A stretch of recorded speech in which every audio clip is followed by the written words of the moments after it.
ನನ್ನ ಹೆಸರು ಆನಂದ್. ನನ್ನ ಅತ್ತೆ ಅವರ ಮನೆಯಲ್ಲಿ ನಮ್ಮನ್ನು ನೋಡಿ ಯಾವ ಅಗತ್ಯ ಕೆಲಸದ ಮೇಲೆ ಬಂದಿದ್ದೀರಿ ಎಂದು ನನ್ನ ಮತ್ತು ಅಪ್ಪಾಜಿಯ ಕಡೆ ತಿರಸ್ಕಾರದ ದೃಷ್ಟಿಯಿಂದ ನೋಡುತ್ತಾ ಕೇಳಿದರು. ಅವರ ಮಾತುಗಳು ತೀಕ್ಷ್ಣವಾಗಿದ್ದವು. ನಾನು ಹೆದರುತ್ತಾ ಅಪ್ಪನ ಹಿಂದೆ ಅಡಗಿ ನಿಂತಿದ್ದೆ. ನನ್ನ ಅಪ್ಪಾಜಿಯ ಕೈಯಲ್ಲಿ ಸಾಧಾರಣ ಚೀಲದಲ್ಲಿ ಸ್ವೀಟ್ ಡಬ್ಬ ಇತ್ತು. ನನ್ನ ಅಪ್ಪಾಜಿಯ ಕಣ್ಣುಗಳಲ್ಲಿ ಒಂದು ರಿಕ್ವೆಸ್ಟ್ ಇತ್ತು. ನಾವು ಇಲ್ಲಿ ಒಂದು ಅಸಹನೀಯ ಗೋಡೆಯನ್ನು ದಾಟಲು ಬಂದಿದ್ದೆವು. ಆ ಗೋಡೆಯು ಬಡತನ ಮತ್ತು ನಿರ್ಗತಿಕತೆಯಿಂದ ಕೂಡಿತ್ತು. ನಾವು ಹೇಗೋ ಅವರ ಐಷಾರಾಮಿ ಡ್ರಾಯಿಂಗ್ ರೂಮನ್ನು ತಲುಪಿದ್ದೆವು. ಆ ಸಂಜೆಯ ಕತ್ತಲೆ ಅಂಧಕಾರವನ್ನು ನಾನು ಇಂದಿಗೂ ಅನುಭವಿಸುತ್ತಿದ್ದೇನೆ. ನನ್ನ ಅಣ್ಣ ದಿನಗಟ್ಟಲೆ ಒಂದೇ ಸಮನೆ ಅಸಹಾಯಕನಾಗಿ ಗೋಡೆಯನ್ನು ನೋಡುತ್ತಿದ್ದಾಗ ನಮ್ಮ ಮನೆಯಲ್ಲಿರುವ ವಿದ್ಯುತ್ ಕೊರತೆಯಿಂದ ಮಂದವಾಗಿ ಬೆಳಗುತ್ತಿರುವ ಬೆಳಕು ಅವನ ಮೇಲೆ ಬಿದ್ದಾಗ ಅವನ ಕಣ್ಣುಗಳಲ್ಲಿ ಒಂದು ಬೇಡಿಕೆ ಕಾಣುತ್ತಿತ್ತು. ನನ್ನ ಅಣ್ಣ ಅಮನ್ ನನ್ನ ಅತ್ತೆಯ ಮಗಳು ಮೀನಾಳೊಂದಿಗೆ ಬದುಕುವ ಕನಸು ಕಂಡಿದ್ದನು. ಮೀನಾಳಿಂದ ಅವನು ಏನನ್ನೂ ನಿರೀಕ್ಷಿಸಲಿಲ್ಲ. ಕೇವಲ ಅವಳು ಅವನ ಜೊತೆಗಿದ್ದರೆ ಸಾಕು ಎಂದುಕೊಂಡಿದ್ದನು. ಆದರೆ ಅವನ ಆ ಕನಸು ಮೀನಾಳ ಐಷಾರಾಮಿ ಪ್ರಪಂಚದಿಂದ ಹೊರಗೆ ತಳ್ಳಲ್ಪಡುವ ಹಂತದಲ್ಲಿತ್ತು. ಏಕೆಂದರೆ ನನ್ನ ತಂದೆ ಸಾಮಾನ್ಯ ವ್ಯಕ್ತಿಯಾಗಿದ್ದರು. ಅವರು ನಗರದ ಒಂದು ಚಿಕ್ಕ ಕಚೇರಿಯಲ್ಲಿ ಗುಮಾಸ್ತರಾಗಿ ಕೆಲಸ ಮಾಡುತ್ತಿದ್ದರು. ನಮ್ಮ ಜೀವನ ಕಷ್ಟದಿಂದ ನಡೆಯುತ್ತಿತ್ತು. ಆದರೆ ನನ್ನ ಅಪ್ಪಾಜಿಯ ಮನಸ್ಸಿನಲ್ಲಿ ನನ್ನ ಅಣ್ಣ ಅಮನ್ಗೆ ಒಬ್ಬ ರಾಜಕುಮಾರನ ಸ್ಥಾನವಿತ್ತು. ಸಂಬಂಧದ ಬಗ್ಗೆ ಮಾತನಾಡುವ ಒಂದು ರಾತ್ರಿ ಮೊದಲು ನನ್ನ ಅಣ್ಣ ತನ್ನ ಬಟ್ಟೆಗಳನ್ನು ಇಸ್ತ್ರಿ ಮಾಡಿಕೊಳ್ಳುತ್ತಿರುವುದನ್ನು ನಾನು ನೋಡಿದ್ದೆ. ಅದು ಅವನಿಗೆ ಯಾವುದೇ ದುಬಾರಿ ಬಟ್ಟೆಗೆ ಕಡಿಮೆ ಇರಲಿಲ್ಲ. ಅವನು ನನಗೆ ಹೇಳಿದನು, ನನಗಾಗಿ ಪ್ರಾರ್ಥಿಸು, ನನ್ನ ಸಂತೋಷ ಈ ಸಂಬಂಧದ ಯಶಸ್ವಿಯಲ್ಲಿದೆ. ಮರುದಿನ ನನ್ನ ಅಪ್ಪಾಜಿ ಉಳಿಸಿದ ಹಣದಿಂದ ಒಂದು ಅಂಗಡಿಗೆ ಹೋಗಿ ಸ್ವೀಟನ್ನು ಖರೀದಿಸಿದರು. ಅದನ್ನು ಒಂದು ಚೀಲದಲ್ಲಿ ಹಾಕಿಕೊಂಡು ಪದೇ ಪದೇ ನನ್ನನ್ನು ನೋಡುತ್ತಾ ಮನಸ್ಸಿನಲ್ಲಿ ಅಂದುಕೊಳ್ಳುತ್ತಿದ್ದರು, ದೇವರು ಒಳ್ಳೆಯದು ಮಾಡುತ್ತಾನೆ. ನಾವು ಆಟೋದಲ್ಲಿ ಹೋಗಲಿಲ್ಲ, ಏಕೆಂದರೆ ಆಟೋ ಬಾಡಿಗೆ ಹಣದಲ್ಲಿ ಸ್ವೀಟ್ ಖರೀದಿಸಿದ್ದೆವು. ನಾವು ನಡೆದುಕೊಂಡೇ ಅತ್ತೆ ಮನೆ ಕಡೆ ಹೊರಟೆವು. ಪ್ರತಿ ಹೆಜ್ಜೆಯ ಜೊತೆಯಲ್ಲಿ ನನ್ನ ಅಪ್ಪಾಜಿಯ ಆತ್ಮವಿಶ್ವಾಸ ಕಡಿಮೆಯಾಗುತ್ತಿತ್ತು. ಅವರ ಹೃದಯದಲ್ಲಿ ಒಂದು ರೀತಿಯ ಭಯ ಕಾಡುತ್ತಿತ್ತು. ನಾವು ಅವರ ಮನೆ ತಲುಪುತ್ತಿದ್ದಂತೆ ಕಬ್ಬಿಣದ ದೊಡ್ಡ ಗೇಟನ್ನು ನೌಕರನು ತೆಗೆದನು. ಅವನು ನಮ್ಮನ್ನು ತಿರಸ್ಕಾರದ ದೃಷ್ಟಿಯಿಂದ ನೋಡಿದನು. ಅವನು ನಮ್ಮನ್ನು ಡ್ರಾಯಿಂಗ್ ರೂಮಿಗೆ ಕರೆದುಕೊಂಡು ಹೋಗುವ ಬದಲಾಗಿ ಲಾನ್ ಮೂಲೆಯಲ್ಲಿ ಇಟ್ಟಿದ್ದ ಹಳೆಯ ಕುರ್ಚಿಯ ಕಡೆಗೆ ಕೈ ತೋರಿಸಿ ಹೋದನು.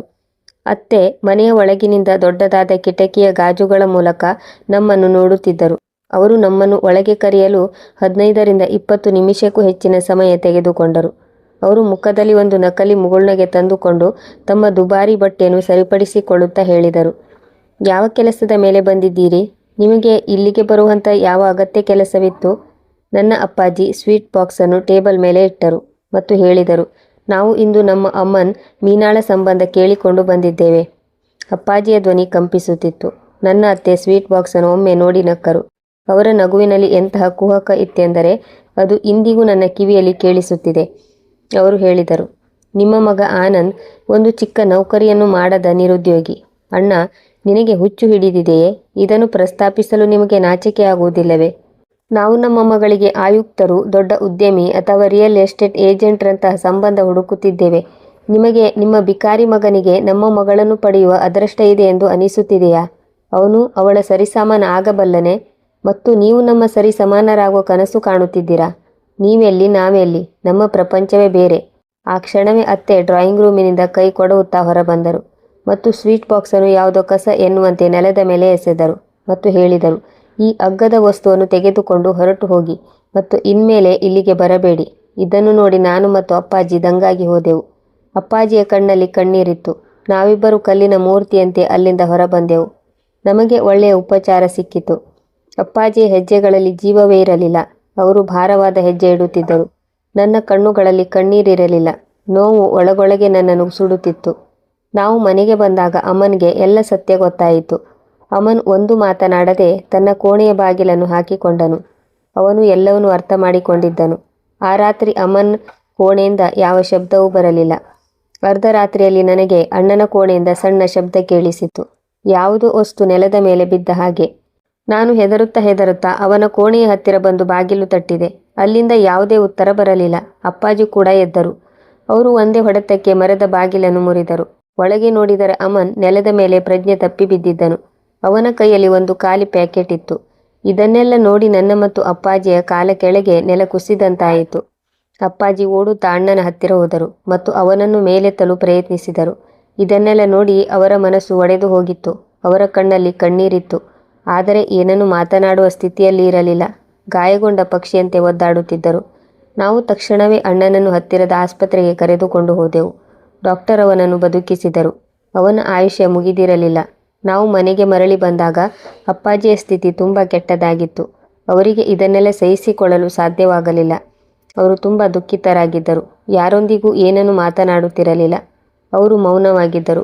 ಮರುದಿನ ಬೆಳಿಗ್ಗೆ ಸೂರ್ಯ ಉದಯಿಸುವ ಸಮಯದಲ್ಲಿ ನನಗೆ ಒಂದು ಜೋರಾದ ಶಬ್ದ ಕೇಳಿಸಿತು. ನಾನು ಓಡಿ ಹೋಗಿ ನೋಡಿದೆ. ಅಪ್ಪಾಜಿ ಹಾಸಿಗೆಯ ಕೆಳಗೆ ಬಿದ್ದಿದ್ದರು.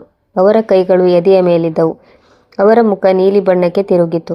ಅವರಿಗೆ ಹೃದಯಾಘಾತವಾಗಿತ್ತು. ಅವರು ನನ್ನನ್ನು ಮತ್ತು ನನ್ನ ಅಣ್ಣನನ್ನು ಜೊತೆಗೆ ತಮ್ಮೆಲ್ಲ ನೋವುಗಳನ್ನು ಬಿಟ್ಟು ಶಾಶ್ವತವಾಗಿ ಹೊರಟು ಹೋಗಿದ್ದರು. ನಮ್ಮ ಅಪ್ಪಾಜಿಯ ಸಾವು ನಮ್ಮ ಆರ್ಥಿಕ ಪರಿಸ್ಥಿತಿಯನ್ನು ಇನ್ನಷ್ಟು ಹದಗೆಡಿಸಿತು. ಅಣ್ಣ ಈಗಾಗಲೇ ತುಂಬ ನೊಂದಿದ್ದನು. ಅವನು ಅಪರಾಧ ಭಾವವನ್ನು ಅನುಭವಿಸುತ್ತಿದ್ದನು. ನನ್ನ ಅಪ್ಪಾಜಿಯ ಸಾವಿಗೆ ತಾನೇ ಕಾರಣನಾದೇನೆಂದು. ಅಪ್ಪಾಜಿಯ ಮರಣದ ಒಂದು ದಿನದ ನಂತರ ಅವನು ನನಗೆ ಒಂದು ಡೈರಿಯನ್ನು ಕೊಟ್ಟನು.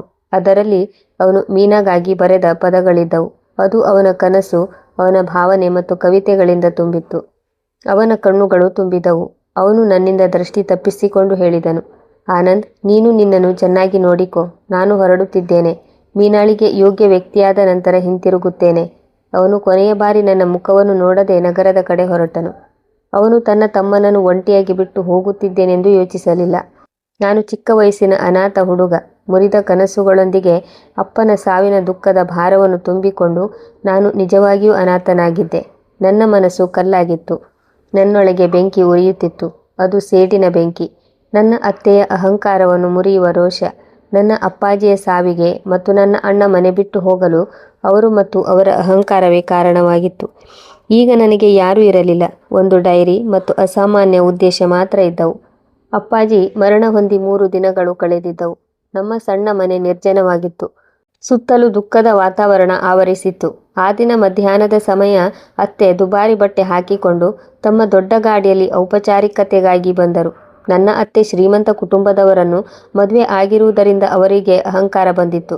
ತಮ್ಮ ಸರಿ ಸಮಾನರು ಯಾರೂ ಇಲ್ಲ ಎಂದು ಭಾವಿಸಿದ್ದರು. ಮಾವ ಕೂಡ ಅವರ ಜೊತೆಗೆ ಬಂದಿದ್ದರು. ಟಿಶ್ಯೂ ಪೇಪರ್ ಡಬ್ಬ ಕೈಯಲ್ಲಿ ಹಿಡಿದಿದ್ದರು. ಏಕೆಂದರೆ ನಮ್ಮ ಹಳೆಯ ಮನೆಯಲ್ಲಿ ಅವರಿಗೆ ವಾಸನೆ ಬರುತ್ತಿತ್ತು. ನೆರೆಹೊರೆಯ ಮಹಿಳೆಯರು ಅವರ ದುಬಾರಿ ಬಟ್ಟೆ, ಗಾಡಿ ಮತ್ತು ಆಭರಣಗಳನ್ನು ಹೊಟ್ಟೆಕಿಚ್ಚಿನಿಂದ ನೋಡುತ್ತಿದ್ದರು. ಅವರು ತಮ್ಮ ಅಣ್ಣನ ಸಾವಿಗೆ ತೋರಿಕೆಯ ವಿಷಾದ ವ್ಯಕ್ತಪಡಿಸಿದರು. ಅವರ ಕಣ್ಣುಗಳಲ್ಲಿ ತೋರಿಕೆಯ ಕಣ್ಣೀರಿತ್ತು. ಜನರಿಗೆ ಈ ಮಹಿಳೆ ತಮ್ಮ ಅಣ್ಣನ ಸಾವಿಗೆ ತುಂಬ ದುಃಖ ಪಡುತ್ತಿದ್ದಾರೆ ಎಂದು ತೋರಿಸಿಕೊಳ್ಳಲು. ಅವರು ನನ್ನ ಅಪ್ಪಾಜಿಯ ಅಂತ್ಯ ಸಂಸ್ಕಾರದಲ್ಲಿ ಪಾಲ್ಗೊಳ್ಳಲಿಲ್ಲ. ಈಗ 3 ದಿನಗಳ ನಂತರ ಬರುತ್ತಿದ್ದಾರೆ. ಅವರಿಗೆ ತನ್ನ ಅಣ್ಣನ ಮೇಲೆ ತುಂಬ ಪ್ರೀತಿ ಇತ್ತು ಎನ್ನುವಂತೆ ಆ್ಯಕ್ಟಿಂಗ್ ಮಾಡುತ್ತಿದ್ದರು. ಅಸಲಿಗೆ ಅವರು ನನ್ನ ಅಪ್ಪಾಜಿಯ ಮನಸ್ಸನ್ನು ತುಂಬ ನೋಯಿಸಿದ್ದರು. ಸ್ವಲ್ಪ ಸಮಯ ಅಳುವ ನಾಟಕ ಮಾಡಿದರು. ನಂತರ ಅವರು ನಿಜ ಸ್ಥಿತಿಗೆ ಬಂದರು. ನಾನು ಮೌನವಾಗಿ ಒಂದು ಬದಿಯಲ್ಲಿ ನಿಂತಿದ್ದೆ. ಅವರು ಹೇಳಿದರು, ಪಾಪ ಆನಂದ್ ಒಬ್ಬನೇ ಈ ಮನೆಯಲ್ಲಿ ಏನು ಮಾಡುತ್ತಾನೆ? ನಾನು ನನ್ನ ಅಳಿಯನನ್ನು ನನ್ನ ಜೊತೆಯಲ್ಲಿ ಕರೆದುಕೊಂಡು ಹೋಗುತ್ತೇನೆ. ಇವನು ನನ್ನ ಅಣ್ಣನ ನೆನಪಾಗಿರುತ್ತಾನೆ. ಇವನು ಇಲ್ಲಿ ಹಸಿವಿನಿಂದ ಸಾಯುತ್ತಾನೆ. ಇವನನ್ನು ನೋಡಿಕೊಳ್ಳುವವರು ಯಾರೂ ಇಲ್ಲ. ಇವನನ್ನು ಜೊತೆಯಲ್ಲಿ ಕರೆದುಕೊಂಡು ಹೋಗಿ ಇವನ ಪಾಲನೆ ಮಾಡುತ್ತೇನೆ. ಇವನನ್ನು ಅನಾಥನಾಗಿ ರಸ್ತೆಯಲ್ಲಿ ಬಿಡುವುದಿಲ್ಲ. ಅತ್ತೆಯ ಧ್ವನಿಯಲ್ಲಿ ಅನುಕಂಪದ ವಿಷಯ ತುಂಬಿತ್ತು. ಇದು ನನ್ನನ್ನು ಒಳಗಿನಿಂದ ತತ್ತರಿಸುವಂತೆ ಮಾಡಿತ್ತು. ಇದು ನನ್ನ ಮೇಲಿರುವ ಅನುಕಂಪವಾಗಿರಲಿಲ್ಲ. ಬದಲಿಗೆ ನನ್ನನ್ನು ಒಬ್ಬ ಉಚಿತ ಕೆಲಸದವನನ್ನಾಗಿ ಬಳಸಿಕೊಳ್ಳುವ ತಂತ್ರವಾಗಿತ್ತು. ನನಗೆ ಬೇರೆ ದಾರಿ ಇರಲಿಲ್ಲ. ನಾನು ಅವರ ಮನೆಗೆ ಹೋಗಲೇಬೇಕಾಯಿತು. ನನ್ನ ಸೇಡು ಅವರ ಮನೆಯ ಗೋಡೆಗಳ ಮಧ್ಯದಲ್ಲಿ ಶುರುವಾಗಲಿತ್ತು. ನನಗೆ ಈಗ ಇನ್ನೂ ಸುಲಭವಾಯಿತು. ಅವರು ಸ್ವತಃ ನನ್ನನ್ನು ತಮ್ಮ ಮನೆಗೆ ಕರೆದುಕೊಂಡು ಹೋಗಲು ಬಂದಿದ್ದರು.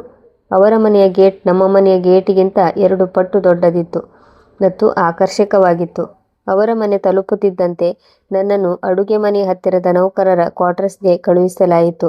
ಅದು ನನಗೆ ಕೇವಲ ಒಂದು ಕೋಣೆಯಾಗಿರಲಿಲ್ಲ, ಜೈಲಿನ ಅರಮನೆಯಾಗಿತ್ತು.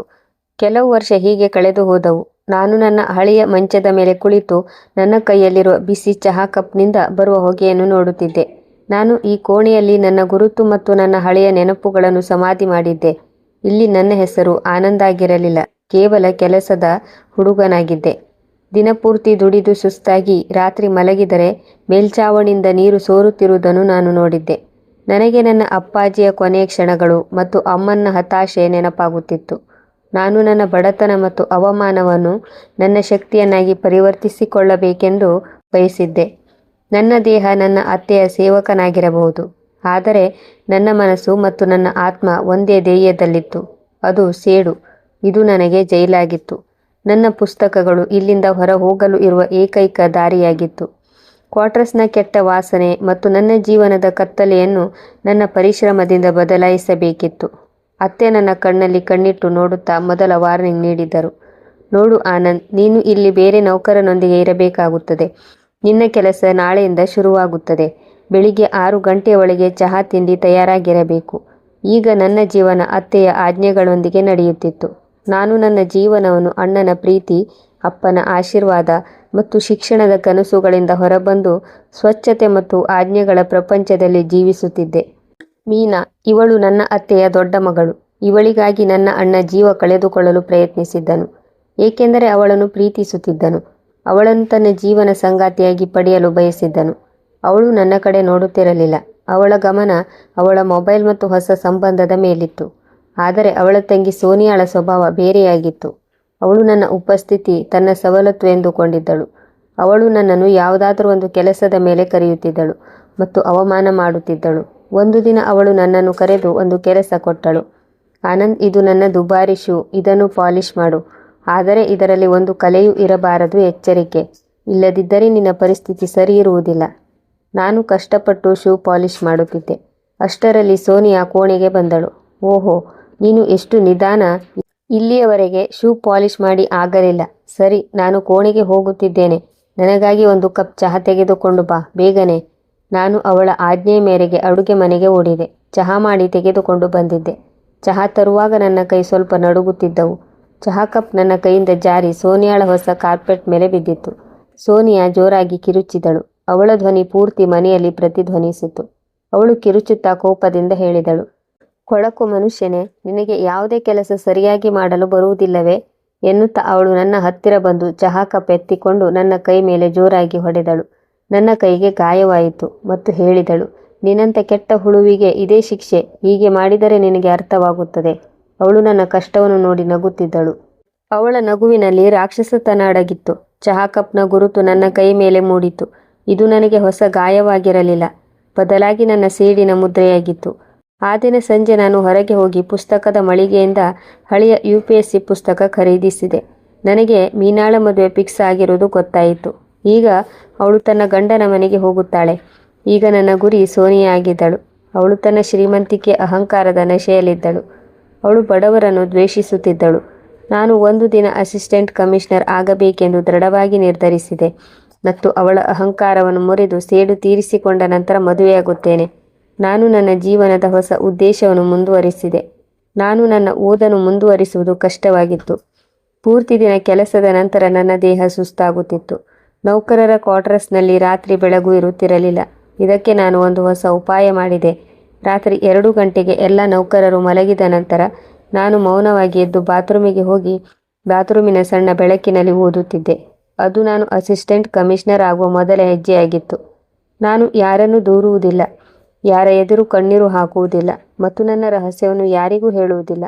ನನ್ನ ಅಪ್ಪಾಜಿಯ ಅವಮಾನಕ್ಕೆ ಮತ್ತು ನನ್ನ ಅಣ್ಣನ ಹತಾಶೆಗೆ ಕೇವಲ ನನ್ನ ಬುದ್ಧಿವಂತಿಕೆಯಿಂದ ಸೇಡು ತೀರಿಸಿಕೊಳ್ಳಬೇಕಿತ್ತು. ಇದಕ್ಕೆ ಶಕ್ತಿಯಾಗಿರುವುದು ನನ್ನ ಶಿಕ್ಷಣ. ನಾನು ಇಲ್ಲಿದ್ದು ಗುಪ್ತವಾಗಿ ನನ್ನ ಓದನ್ನು ಮುಂದುವರಿಸಿದೆ. ನಾನು ಅಣ್ಣ ಕೊಟ್ಟ ಡೈರಿಯನ್ನು ನನ್ನ ಬಳಿ ಇಟ್ಟುಕೊಂಡಿದ್ದೇನೆ. ಅದರಲ್ಲಿರುವ ಭಾವನೆಗಳು ಮತ್ತು ಕವಿತೆಗಳು ನನ್ನನ್ನು ಉತ್ತೇಜಿಸುತ್ತಿದ್ದವು. ನನ್ನ ಅತ್ತೆಯ ಶ್ರೀಮಂತಿಕೆ ಅಹಂಕಾರದ ವಿರುದ್ಧ ನನ್ನ ಮೌನ ದಂಗೆ ಪ್ರಾರಂಭವಾಗಿತ್ತು. ಬಾತ್ರೂಮಿನ ಸಣ್ಣ ಬೆಳಕು ನನ್ನ ಏಕೈಕ ಬೆಂಬಲವಾಗಿತ್ತು. ಒಂದು ವೇಳೆ ಅತ್ತೆ ಮತ್ತು ಸೋನಿಯಾಳಿಗೆ ಬೆಳಿಗ್ಗೆ ಚಹಾ ಮಾಡಿಕೊಡುವ ನೌಕರ ತನ್ನ ಶಿಕ್ಷಣವನ್ನು ಪೂರೈಸಿಕೊಳ್ಳುತ್ತಿದ್ದಾನೆಂದು ತಿಳಿದರೆ ನನ್ನ ಪುಸ್ತಕವನ್ನು ಅವರು ಸುಟ್ಟು ಭಸ್ಮ ಮಾಡುತ್ತಿದ್ದರು. ನಾನು ಹಳೆಯ ತುಕ್ಕು ಹಿಡಿದ ಒಂದು ಪೆಟ್ಟಿಗೆಯಲ್ಲಿ ನನ್ನ ಎಲ್ಲ ಪುಸ್ತಕಗಳನ್ನು ಮತ್ತು ನೋಟ್ಸ್ಗಳನ್ನು ಬಚ್ಚಿಟ್ಟಿದ್ದೆ. ಈ ಹಳೆಯ ಪೆಟ್ಟಿಗೆ ನೌಕರರ ಕ್ವಾರ್ಟರ್ಸ್ನಲ್ಲಿ ಬಿದ್ದುಕೊಂಡಿತ್ತು. ಯಾರೂ ಇದನ್ನು ಮುಟ್ಟುತ್ತಿರಲಿಲ್ಲ. ಅದೇ ಪೆಟ್ಟಿಗೆಯಲ್ಲಿ ನನ್ನ ಅಣ್ಣ ನೀಡಿದ ಡೈರಿ ಕೂಡ ಇಟ್ಟಿದ್ದೆ. ಆದರೆ ಈಗ ನನಗಾಗಿ ಒಂದು ಹೊಸ ಡೈರಿಯನ್ನು ಇಟ್ಟುಕೊಂಡಿದ್ದೆ. ಅದರಲ್ಲಿ ನನ್ನ ಅಸಿಸ್ಟೆಂಟ್ ಕಮಿಷನರ್ ಆಗುವ ಪ್ಲ್ಯಾನ್ ಮತ್ತು ನನ್ನ ಪರ್ಸನಲ್ ವಿಷಯಗಳನ್ನು ಕೋಡ್ ವರ್ಡ್ನ ಮೂಲಕ ಬರೆಯುತ್ತಿದ್ದೆ. ಉದಾಹರಣೆಗೆ, ಅಡುಗೆ ಮನೆ ಎಂದರೆ ಇಂಗ್ಲಿಷ್ನಲ್ಲಿ ಗ್ರಾಮರ್ ಮತ್ತು ಕಸ ಸಂಗ್ರಹ ಎಂದರೆ ಡೈರೆಕ್ಟ್ ಎಂದಾಗಿತ್ತು. ಮಾವನವರು ಯಾವ ಮನೆಗೆ ತಾವೇ ಮಾಲೀಕರೆಂದು ಅಂದುಕೊಂಡಿದ್ದರೋ ವಾಸ್ತವದಲ್ಲಿ ಅವರಿಗೆ ಅವರದೇ ಮನೆಯಲ್ಲಿ ಯಾವುದೇ ಮರ್ಯಾದೆ ಇರಲಿಲ್ಲ. ಅವರು ಅತ್ತೆಯ ಕಾಲ ಬಳಿಯ ಚಪ್ಪಲಿಯಂತೆ ಇದ್ದರು. ಅವರು ಒಮ್ಮೊಮ್ಮೆ ನನ್ನಿಂದ ಎಂತಹ ಕೆಲಸವನ್ನು ಮಾಡಿಸುತ್ತಿದ್ದರೆಂದರೆ ನೌಕರರಿಗೂ ಕೂಡ ಅಂತಹ ಜವಾಬ್ದಾರಿಯನ್ನು ಯಾರೂ ನೀಡುತ್ತಿರಲಿಲ್ಲ. ಅವರ ಪ್ರಕಾರ ನಾನು ತುಂಬ ಶ್ರಮಜೀವಿಯಾಗಿದ್ದೇನೆ. ಒಂದು ದಿನ ಮಾವ ರಾತ್ರಿ 1 ಗಂಟೆಗೆ ನನ್ನನ್ನು ಎಬ್ಬಿಸಿದರು ಮತ್ತು ಹೇಳಿದರು, ಆನಂದ್, ನನ್ನ ಗಾಡಿಯ ಹೆಡ್ಲೈಟ್ನ ಫ್ಯೂಸ್ ಹೋಗಿದೆ. ಆ ಬೀದಿಗೆ ಹೋಗಿ ಇದನ್ನು ಸರಿ ಮಾಡಿಕೊಂಡು ಬಾ. ಇಲ್ಲದೆ ಹೋದರೆ ಬೆಳಿಗ್ಗೆ ಆಫೀಸ್ಗೆ ಹೋಗಲು ತಡವಾಗುತ್ತದೆ ಎಂದರು. ನಾನು ಚಳಿಯಲ್ಲಿ ನಡುಗುತ್ತಾ ಅವರ ಕೆಲಸವನ್ನು ಮುಗಿಸಿದ್ದೆ. ಅತ್ತೆ ಕೇವಲ ನನಗೆ ಅರ್ಧ ಕಪ್ ಚಹಾ ನೀಡಿದ್ದಳು ಮತ್ತು ಹೇಳಿದಳು, ಸಹಬಾಷ್, ನೀನು ನನ್ನ ದೊಡ್ಡ ಮಗನಂತೆ ಇದ್ದೀಯಾ. ಎಲ್ಲ ಕೆಲಸವನ್ನು ಸಂಭಾಳಿಸಿಕೊಂಡು ಹೋಗುತ್ತೀಯಾ. ಅವಳ ಈ ಡೋಂಗಿ ಮಾತುಗಳು ನನ್ನೊಳಗಿನ ದ್ವೇಷವನ್ನು ಇನ್ನೂ ಹೆಚ್ಚು ಮಾಡಿದವು. ಇಂತಹ ಒಂದು ಕಠಿಣ ದಿನದಂದು ರಾತ್ರಿ ಬಾತ್ರೂಮ್ನ ಮಂದ ಬೆಳಕಿನಲ್ಲಿ ಅಭ್ಯಾಸ ಮಾಡುತ್ತಾ ನನ್ನ ಕಣ್ಣ ಮುಂದೆ ಅಂಧಕಾರ ಕವಿದಿತ್ತು. ನಾನು ಹಲವಾರು ದಿನಗಳಿಂದ ಸರಿಯಾಗಿ ಊಟ ಕೂಡ ಮಾಡಿರಲಿಲ್ಲ. ಅತ್ತೆ ನನಗೆ 2 ಹೊತ್ತಿನ ಊಟವನ್ನು ಕೊಡುತ್ತಿದ್ದಳು. ಆದರೆ ನಾನು ಇಡೀ ದಿನ ಕೆಲಸ ಮಾಡುತ್ತಿರುವುದರಿಂದ ನನ್ನ ಹೊಟ್ಟೆ ತುಂಬುತ್ತಿರಲಿಲ್ಲ. ಆದ್ದರಿಂದ ನನ್ನ ಶರೀರ ಇದಕ್ಕೆ ಉತ್ತರ ನೀಡಿತು. ನಾನು ಪ್ರಜ್ಞೆ ತಪ್ಪಿ ನೆಲದ ಮೇಲೆ ಬಿದ್ದೆ. ಬಾತ್ರೂಮ್ನಲ್ಲಿ ನೀರು ಬೀಳುವ ಶಬ್ದ ವೇಗವಾಯಿತು. ಇದೇ ಕಾರಣದಿಂದ ಕ್ವಾರ್ಟರ್ಸ್ನ ಒಬ್ಬ ವಯಸ್ಸಾದ ನೌಕರನು ಬಾಗಿಲನ್ನು ಬಡಿದನು. ಯಾರೂ ಉತ್ತರಿಸದಿದ್ದಾಗ ಅವನು ಬಾಗಿಲನ್ನು ಒಡೆದನು. ನಾನು ಈ ಸ್ಥಿತಿಯಲ್ಲಿ ಇರುವುದನ್ನು ನೋಡಿ ನನಗೆ ಪ್ರಜ್ಞೆ ಮರಳಿ ಬರುವಂತೆ ಮಾಡಿದನು. ಅತ್ತೆ ಇದನ್ನು ಕೇಳಿ ನಾನು ನಾಟಕ ಮಾಡುತ್ತಿದ್ದೇನೆ ಎಂದುಕೊಂಡಳು. ಅವಳು ಹೇಳಿದಳು, ಇವನಂತೂ ಯಾವಾಗಲೂ ಸುಸ್ತಾಗಿಯೇ ಇರುತ್ತಾನೆ, ಮೈಗಳನಂತೆ ತೋರುತ್ತಿದ್ದಾನೆ. ಇವನನ್ನು 2 ದಿನಗಳವರೆಗೆ ಇಲ್ಲಿಯೇ ಬಿಡಿ, ಇದರಿಂದ ಇವನಿಗೆ ಬುದ್ಧಿ ಬರುತ್ತದೆ. ಆದರೆ ಇದರಲ್ಲಿ ನನ್ನ ಯಾವುದೇ ತಪ್ಪಿರಲಿಲ್ಲ. ಆದರೆ ಈ ಘಟನೆಯಿಂದಾಗಿ ನಾನು ನನ್ನ ನಿರ್ಧಾರವನ್ನು ಇನ್ನೂ ಗಟ್ಟಿ ಮಾಡಿಕೊಂಡೆ. ನಾನು ಒಂದು ನಿರ್ಧಾರಕ್ಕೆ ಬಂದೆ. ನಾನು ಕೇವಲ ನನ್ನ ಯಶಸ್ಸನ್ನು ಸಾಧಿಸುವುದಷ್ಟೇ ಅಲ್ಲ, ಬದಲಾಗಿ ಕೊನೆಯವರೆಗೂ ಇದನ್ನು ರಹಸ್ಯವಾಗಿ ಇಡಬೇಕು ಎಂದುಕೊಂಡೆ. ನನ್ನ ಓದಿಗಾಗಿ ಯಾವುದೇ ಟ್ಯೂಷನ್ ಅಥವಾ ಟೀಚರ್ ಅವಶ್ಯಕತೆ ಇರಲಿಲ್ಲ. ನಾನು ಒಬ್ಬ ಕಾಲೇಜಿನ ಫ್ರೆಂಡ್ ಸಮೀರ್ನನ್ನು ಹುಡುಕಿಕೊಂಡಿದ್ದೆ.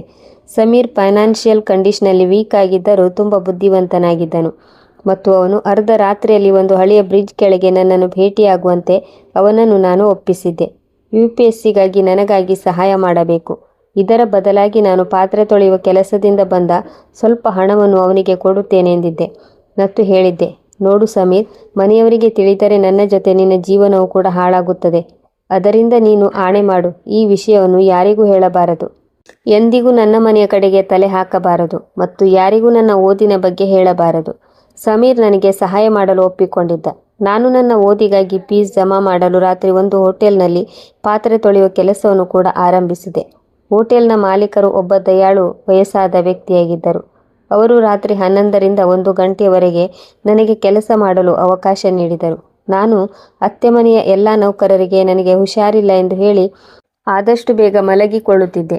ಆನಂತರ ಯಾರಿಗೂ ತಿಳಿಯದ ಹಾಗೆ ಸುಮ್ಮನೆ ಹಿಂದಿನ ಬಾಗಿಲಿನಿಂದ ಹೊರಬರುತ್ತಿದ್ದೆ. ಸುಳ್ಳು ಹೇಳಿ ಹೊರಬರುವುದು ನನಗೆ ಒಂದು ಅಸಹಾಯಕತೆಯಾಗಿತ್ತು. ಬದಲಾಗಿ ಇದು ನನ್ನ ಚಾಣಾಕ್ಷತೆಯಾಗಿತ್ತು, ಏಕೆಂದರೆ ನನ್ನ ಕನಸು ನನಸಾಗಬೇಕಿತ್ತು. ಪಾತ್ರೆ ತೊಳೆಯುತ್ತಿರುವಾಗ ನನ್ನ ತಂದೆಗೆ ಮಾಡಿದ್ದ ಅವಮಾನ ಮತ್ತು ಸೋನಿಯಾಳ ಅಹಂಕಾರ ನೆನಪಾಗುತ್ತಿತ್ತು. ಅದು ನನ್ನೊಳಗಿನ ಬೆಂಕಿಯನ್ನು ಇನ್ನೂ ಉರಿಯುವಂತೆ ಮಾಡುತ್ತಿತ್ತು. ನನ್ನೊಳಗೆ ಒಂದು ಜ್ವಾಲಾಮುಖಿ ಹೆಪ್ಪುಗಟ್ಟಿತ್ತು. ಅದು ಒಳಗೊಳಗೆ ಉರಿಯುತ್ತಿತ್ತು. ಇದರ ಸ್ಫೋಟವು ಕೇವಲ UPSC ಗೆಲುವಿನಲ್ಲಿ ಅಡಗಿತ್ತು. ಈಗ ನನ್ನ ರಹಸ್ಯ ಶಿಕ್ಷಣದ ಮಿಷನ್ ತನ್ನ ಉಚ್ಛ್ರಾಯ ಸ್ಥಿತಿಯಲ್ಲಿತ್ತು. UPSCಯ ಪರೀಕ್ಷೆಯ ತಾರೀಖು ಹತ್ತಿರ ಬಂದಿತ್ತು. ನನ್ನ ಹೆಗಲ ಮೇಲೆ ರಾತ್ರಿಯಿಡೀ ನಿದ್ರೆಗೆಟ್ಟ ಆಯಾಸ ಮತ್ತು ಇಡೀ ದಿನ ಕೆಲಸ ಮಾಡಿದ ಭಾರವಿತ್ತು. ಇಂದು ನಾನು ಪರೀಕ್ಷೆಯ ಫಾರ್ಮ್ ತುಂಬಬೇಕಿತ್ತು. ಅದಕ್ಕಾಗಿ ದೊಡ್ಡ ಮೊತ್ತದ ಫೀಸನ್ನು ಜಮಾ ಮಾಡಬೇಕಿತ್ತು. ನಾನು ಕೂಡಿಟ್ಟ ಹಣ ತುಂಬ ಕಡಿಮೆ ಇದೆ ಎಂದು ಕೂಡ ನನಗೆ ಗೊತ್ತಿತ್ತು. ನಾನು ಪಾತ್ರೆಗಳನ್ನು ತೊಳೆದು ಹಣವನ್ನು ಜಮಾ ಮಾಡಿದ್ದೆ. ತುಂಬ ಯೋಚಿಸಿದ ನಂತರ ನಾನು ಒಂದು ನಿರ್ಧಾರಕ್ಕೆ ಬಂದೆ. ಮಾರನೇ ದಿನ ಅತ್ತೆಯೊಂದಿಗೆ ಮಾತನಾಡಬೇಕೆಂದು ನಿರ್ಧಾರವನ್ನು ತೆಗೆದುಕೊಂಡೆ. ಬೆಳಗಿನ ಸಮಯ ಅತ್ತೆ ಗಾರ್ಡನ್ನಲ್ಲಿ ಕುಳಿತು ಚಹಾ ಕುಡಿಯುತ್ತಿದ್ದಾಗ ನಾನು ಅವರ ಬಳಿ ಹೋದೆ. ಹೆದರುತ್ತಾ ಹೇಳಿದೆ, ಅತ್ತೆ, ನನಗೆ ಯಾವುದೋ ಒಂದು ಕೆಲಸಕ್ಕೆ ಅಡ್ವಾನ್ಸ್ ಸ್ಯಾಲರಿ ಬೇಕು. ಆಗ ಅತ್ತೆ ನನ್ನ ಕಡೆ ಯಾವ ರೀತಿ ನೋಡಿದಳೆಂದರೆ ನಾನು ಯಾವುದೋ ಒಂದು ದೊಡ್ಡ ತಪ್ಪು ಮಾಡಿದವನಂತೆ ದುರುಗುಟ್ಟಿ ನೋಡಿದಳು. ಅವಳು ತನ್ನ ಕುರ್ಚಿಯಿಂದ ಎದ್ದು ಹೇಳಿದಳು, ಸ್ಯಾಲರಿ? ಅಡ್ವಾನ್ಸ್? ಆನಂದ್, ನಿನ್ನನ್ನು ನೀನು ಏನೆಂದುಕೊಂಡಿದ್ದೀಯಾ? ಹಣ ಹಂಚಲು ಇದು ಬಡವರ ಧರ್ಮಶಾಲೆಯೇ? ಅವಳು ನನ್ನ ಹತ್ತಿರ ಬಂದು ನನ್ನ ಮೇಲೆ ಒಂದು ಆರೋಪವನ್ನು ಹೊರಿಸಿದಳು ಮತ್ತು ಹೇಳಿದಳು, ನನಗನಿಸುತ್ತಿದೆ ನೀನು ನನ್ನ ಮನೆಯಿಂದ ಹಣವನ್ನು ಕದ್ದಿರುವಂತೆ ತೋರುತ್ತಿದೆ. ಈಗ ನೀನು ಈ ನೆಪವನ್ನು ಹೇಳುತ್ತಿದ್ದೀಯಾ? ನಿಮ್ಮಂಥ ಬಡವರು ಯಾವಾಗಲೂ ಕಳ್ಳರೇ ಆಗಿರುತ್ತೀರಿ. ಇದನ್ನು ಕೇಳಿ ನನಗೆ ಕೋಪ ಬರುತ್ತಿತ್ತು. ಆದರೆ ನನ್ನನ್ನು ನಾನು ತಡೆದುಕೊಂಡೆ. ಆಗ ಅತ್ತೆಯು ನನ್ನನ್ನು ಅಲ್ಲಿಯೇ ನಿಲ್ಲಿಸಿ ನನ್ನ ಬಟ್ಟೆಯನ್ನು ಚೆಕ್ ಮಾಡತೊಡಗಿದಳು. ನಾನು ಕಷ್ಟಪಟ್ಟು ಕೂಡಿಟ್ಟ ಒಂದೊಂದು ರೂಪಾಯಿಯನ್ನು ನನ್ನ ಜೇಬಿನಿಂದ ಹೊರತೆಗೆದಳು. ಈ ಸುಳ್ಳು ಆರೋಪ ಮತ್ತು ನನಗೆ ಮಾಡಿದ ಅವಮಾನದಿಂದಾಗಿ ನನ್ನ ಜೀವನದಲ್ಲಿ ಒಂದು ಹೊಸ ತಿರುವು ಮೂಡಿತು. ಅವರ ಈ ಕೃತ್ಯ ನನ್ನ ತಂದೆಯ ಅವಮಾನವನ್ನು ಕೂಡ ಮರುಕಳಿಸುವಂತೆ ಮಾಡಿತು. ಮತ್ತು ಮಾವ ಅಲ್ಲೇ ಇದ್ದರೂ ಅವರು ನನಗಾದ ಈ ಅವಮಾನವನ್ನು ನೋಡಿ ನಗುತ್ತಿದ್ದರು. ಅತ್ತೆಯು ಚೆಕ್ ಮಾಡಿದ ಮೇಲೆ ನನಗೆ ಬೈಯುತ್ತಾ ಹೇಳಿದಳು, ನಿನ್ನ ಯೋಗ್ಯತೆ ಇಷ್ಟೇ, ಹೋಗು, ಇಂದಿನಿಂದ ಎಂದಿಗೂ ಹಣವನ್ನು ಕೇಳಬೇಡ. ನಾನು ಛಿದ್ರಗೊಂಡಿದ್ದೆ, ಆದರೆ ಎಂದಿಗೂ ಧೈರ್ಯವನ್ನು ಕಳೆದುಕೊಂಡಿರಲಿಲ್ಲ. ಮರಳಿ ಬಂದು ನಾನು ನನ್ನ ತಂದೆಯ ಹಳೆ ಪೆಟ್ಟಿಗೆಯನ್ನು ಓಪನ್ ಮಾಡಿದೆ. ಅದು ಕ್ವಾರ್ಟರ್ಸ್ನ ಒಂದು ಮೂಲೆಯಲ್ಲಿ ಬಿದ್ದಿತ್ತು. ಅಲ್ಲಿ ಒಂದು ಚಿಕ್ಕ ಬಟ್ಟೆಯಲ್ಲಿ ಸುತ್ತಿಕೊಂಡಿದ್ದ ಚಿನ್ನದ ಉಂಗುರ ದೊರೆಯಿತು. ಆಗ ನನ್ನ ನೆನಪಿಗೆ ಬಂದಿತ್ತು. ತಂದೆ ನನಗೆ ಹೇಳಿದರು, ಇದು ನಿನ್ನ ತಾಯಿಯ ಕೊನೆಯ ನೆನಪಾಗಿದೆ. ನಿನಗೆ ತೀರಾ ಅವಶ್ಯಕತೆ ಬಿದ್ದರೆ ಮಾತ್ರ ಇದನ್ನು ನೀನು ಬಳಸಿಕೊಳ್ಳಬೇಕು. ನಾನು ತುಂಬ ಭಾರವಾದ ಮನಸ್ಸಿನಿಂದ ಮತ್ತು ದುಃಖದಿಂದ ಈ ಉಂಗುರವನ್ನು ಎತ್ತಿಕೊಂಡೆ. ನಾನು ಇದನ್ನು ಒಂದೊಂದು ನಿಮಿಷವೂ ನೋಡುತ್ತಲೇ ಇದ್ದೆ. ಇದು ಕೇವಲ ಚಿನ್ನವಾಗಿರಲಿಲ್ಲ, ಇದು ನನ್ನ ತಂದೆಯ ಕೊನೆಯ ನೆನಪಾಗಿತ್ತು. ಇದರ ಮೇಲೆ ನಾನು ಬಡವನೆಂಬ ಮುದ್ರೆ ಒತ್ತಲಾಗಿತ್ತು. ಈ ಉಂಗುರವನ್ನು ಮಾರುವುದೆಂದರೆ ಅದು ನನ್ನ ಅಂಕೆಗೂ ಮೀರಿದ್ದಾಗಿತ್ತು. ಆದರೆ ನನ್ನ ತಲೆಯಲ್ಲಿ ಸೋನಿಯಾಳ ನಗುವ ಆ ಮುಖ ಮತ್ತು UPSC ಪರೀಕ್ಷೆಯ ಕೊನೆಯ ದಿನಾಂಕಗಳು ಕಣ್ಣ ಮುಂದೆ ಬಂದವು. ನನ್ನ ಅಮ್ಮನ ಕೊನೆಯ ನೆನಪಾದ ಈ ಚಿನ್ನಕ್ಕಿಂತ ನನ್ನ ತಂದೆಯ ಗೌರವವನ್ನು ಹೆಚ್ಚಿಸುವುದೇ ದೊಡ್ಡದೆಂದು ನಾನು ಅಂದುಕೊಂಡೆ. ನಾನು ಒಂದು ಗಟ್ಟಿ ನಿರ್ಧಾರವನ್ನು ತೆಗೆದುಕೊಂಡು ಕ್ವಾರ್ಟರ್ನಿಂದ ಯಾರಿಗೂ ತಿಳಿಯದ ಹಾಗೆ ಹೊರಬಂದೆ. ನಗರದ ಹಳೆಯ ಬೀದಿಯಲ್ಲಿ ಒಂದು ಸೋನಾರರ ಹಳೆಯ ಅಂಗಡಿಯನ್ನು ಹುಡುಕಿದೆ. ಯಾರೂ ನನ್ನನ್ನು ಗುರುತಿಸಿದಂತೆ ಎಚ್ಚರ ವಹಿಸಿದೆ. ತಕ್ಷಣ ನಾನು ಉಂಗುರವನ್ನು ತೋರಿಸಿದೆ. ಸೋನಾರನು ಉಂಗುರಕ್ಕೆ ಅತಿ ಕಡಿಮೆ ಬೆಲೆಯನ್ನು ನೀಡಿದನು. ಆದರೆ ನನ್ನ ಬಳಿ ಚೌಕಾಸಿ ಮಾಡಲು ಸಮಯವಿರಲಿಲ್ಲ.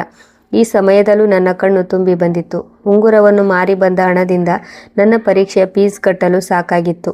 ನಾನು ಪರೀಕ್ಷೆಯ ಫಾರ್ಮ್ ತುಂಬಿದೆ ಹಾಗೂ ಫೀಸನ್ನು ಜಮಾ ಮಾಡಿದೆ.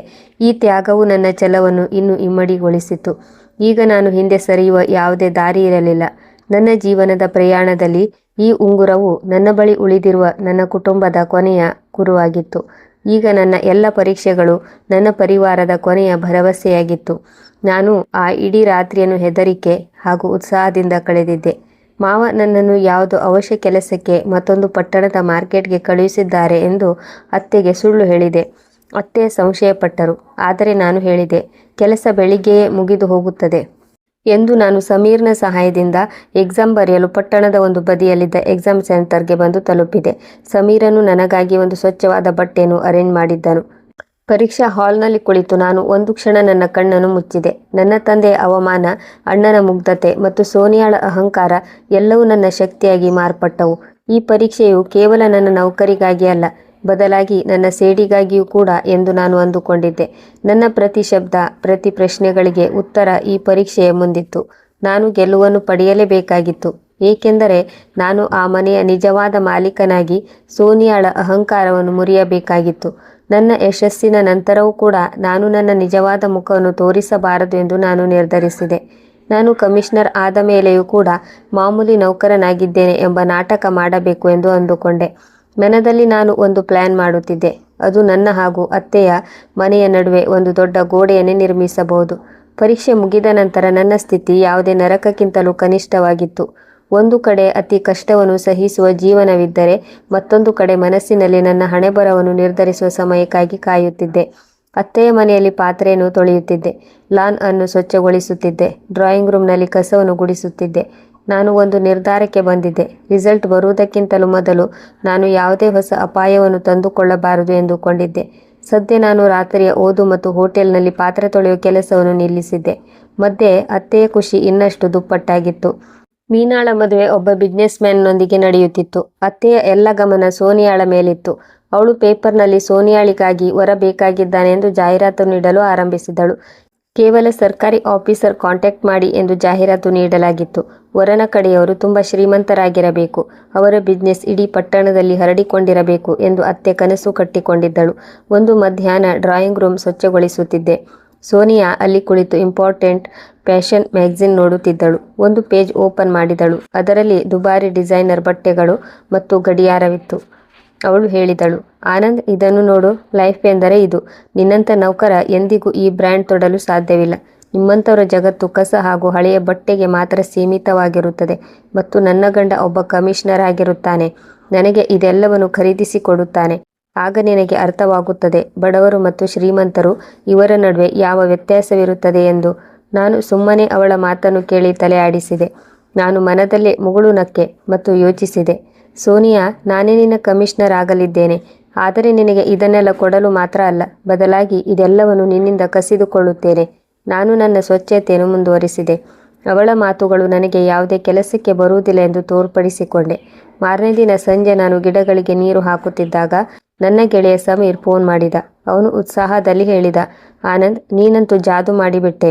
ನಿನ್ನ ಅದೃಷ್ಟ ಬದಲಾಗಿದೆ. ನಿನ್ನ ರಿಸಲ್ಟ್ ಬಂದಿದೆ. ನೀನು ಟಾಪರ್ ಆಗಿದ್ಯಾ. ನೀನು ಅಸಿಸ್ಟೆಂಟ್ ಕಮಿಷನರ್ ಆದಂತೆಯೇ. ಇದನ್ನು ಕೇಳಿ ನನ್ನ ಕೈಯಲ್ಲಿರುವ ನೀರಿನ ಪೈಪ್ ಕೆಳ ಜಾರಿ ಬಿತ್ತು. ನಾನು ಜೋರಾಗಿ ಕೂಗಬೇಕು ಎಂದುಕೊಂಡೆ. ನನ್ನ ಹೃದಯ ಬಡಿತ ಹೆಚ್ಚಾಯಿತು. ಆದರೆ ತಕ್ಷಣ ನಾನು ನನ್ನನ್ನು ಕಂಟ್ರೋಲ್ ಮಾಡಿಕೊಂಡೆ. ಸಮೀರ್ನಿಗೆ ಹೇಳಿದೆ, ಸಮೀರ್, ನಾನು ಹೇಳುವುದನ್ನು ಕೇಳು. ಈಗಲೇ ಫೋನ್ ಆಫ್ ಮಾಡು. ಈ ವಿಷಯ ಯಾರಿಗೂ ತಿಳಿಯಬಾರದು, ಎಲ್ಲಕ್ಕಿಂತ ಹೆಚ್ಚಾಗಿ ನನ್ನ ಮನೆಯವರಿಗೆ.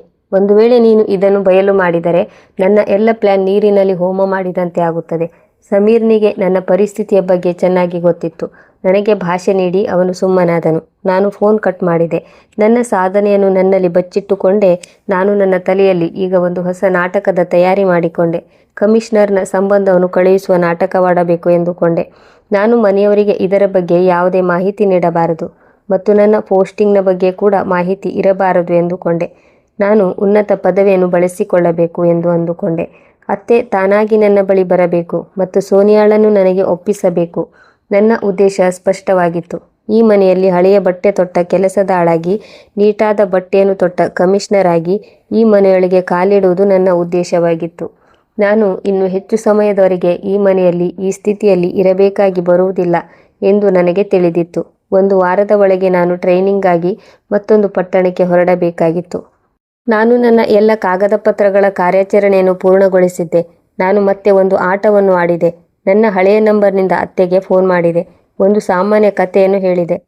ಅತ್ತೆ, ನನಗೆ ಒಂದು ಚಿಕ್ಕ ಕಂಪನಿಯಲ್ಲಿ ಅಕೌಂಟೆಂಟ್ನ ಕೆಲಸ ಸಿಕ್ಕಿದೆ.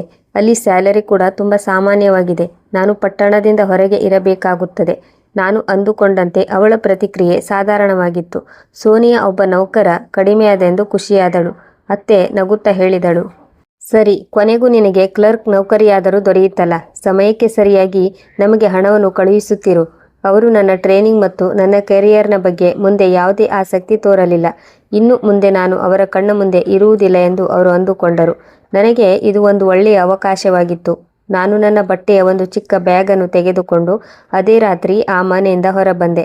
ಹೊಸ ಪಟ್ಟಣದಲ್ಲಿ ನನ್ನ ಟ್ರೈನಿಂಗ್ ಶುರುವಾದ ನಂತರ ನಾನು ನನ್ನ ಪ್ಲ್ಯಾನ್ ಬಗ್ಗೆ ಫೋಕಸ್ ಮಾಡತೊಡಗಿದೆ. ಎಲ್ಲಕ್ಕೂ ಮೊದಲು ನಾನು ದೊಡ್ಡ ಮತ್ತು ಹೆಸರಾಂತ ವಕೀಲರನ್ನು ಭೇಟಿಯಾದೆ. ಅವರು ಪಟ್ಟಣದ ದೊಡ್ಡ ದೊಡ್ಡ ಪರಿವಾರದ ಶ್ರೀಮಂತರೊಂದಿಗೆ ಸಂಬಂಧವಿಟ್ಟುಕೊಂಡಿದ್ದರು. ನಾನು ಅವರಿಗೆ ನನ್ನ ಎಲ್ಲ ಕಂಡೀಷನ್ ಬಗ್ಗೆ ಹೇಳಿದೆ.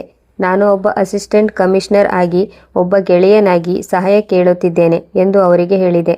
ನನ್ನ ನಿಜವಾದ ಹೆಸರನ್ನು ಗೌಪ್ಯವಾಗಿಡಬೇಕು ಮತ್ತು ನಾನು ನೀಡಿದ ನಕಲಿ ಪರಿವಾರದ ಪ್ಲ್ಯಾನಿಂಗನ್ನು ಅವರಿಗೆ ಬಳಸಿಕೊಳ್ಳಲು ಹೇಳಿದೆ.